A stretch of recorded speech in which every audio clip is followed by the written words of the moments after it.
हम बात कर रहे हैं बॉलीवुड अभिनेत्री रेखा के बारे में।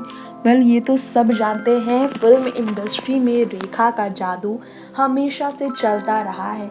लेकिन यहाँ पर रेखा का फिल्म इंडस्ट्री की बात नहीं कर रहे हैं। जादू चलाने वाली रेखा, जो कि सालों पहले अपने हुस्न से लोगों को दीवाना बनाया करती थी, अपनी फिल्म उमराव जान को लेकर, जी हाँ, अपनी फिल्म उमराव जान को लेकर जब राष्ट्रीय पुरस्कार से नवाजी जा रही रेखा पहुंची थी राष्ट्रपति के पास, तब शायद ही आपको मालूम हो, लेकिन रेखा के सिंदूर को लेकर लोगों ने ही नहीं बल्कि राष्ट्रपति ने भी ऐसा सवाल किया कि रेखा को जवाब देना ही पड़ा।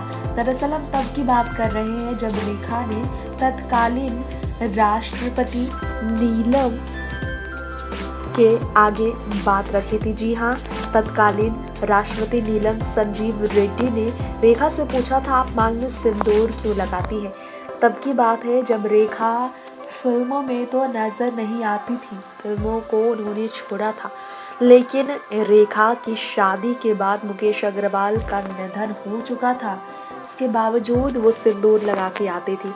तब यासुर उस्मान के लिखे गए किताब रेखा द अनटोल्ड स्टोरी में रेखा से जुड़ा ये सवाल मौजूद है। इसका जवाब भी मौजूद है कि रेखा से जब पूछा गया था सवाल कि आप सिंदूर क्यों लगाती हैं, रेखा ने इसका जवाब दिया था। उन्होंने बताया था कि जहाँ से वो आती है, जहाँ उनका जन्म स्थान है, जहाँ वो जन्म ले चुकी थी, वहाँ पर सिंदूर एक फैशन है। सिंदूर फैशन के लिए लोग लगाते हैं, इसका कोई शादी से संबंध नहीं है। रेखा ने कहा था कि फैशन के लिए भी लोग सिंदूर लगाते हैं, सिंदूर लगाना वहाँ फैशन है। ये कहकर रेखा ने लोगों को हैरान कर दिया था। वैसे 80 के दशक में ऋषि कपूर और नीतू सिंह की शादी में पहली बार रेखा सिंदूर मंगलसूत्र पहनकर पहुंची थी, तभी लोग दंग रह गए थे। और इसके बाद रेखा काफी चिल्लाई। सिंदूर की बात जब भी हुई, रेखा खूब जोर जोर से बोली और अपनी बात ऐसे ही रखती रही।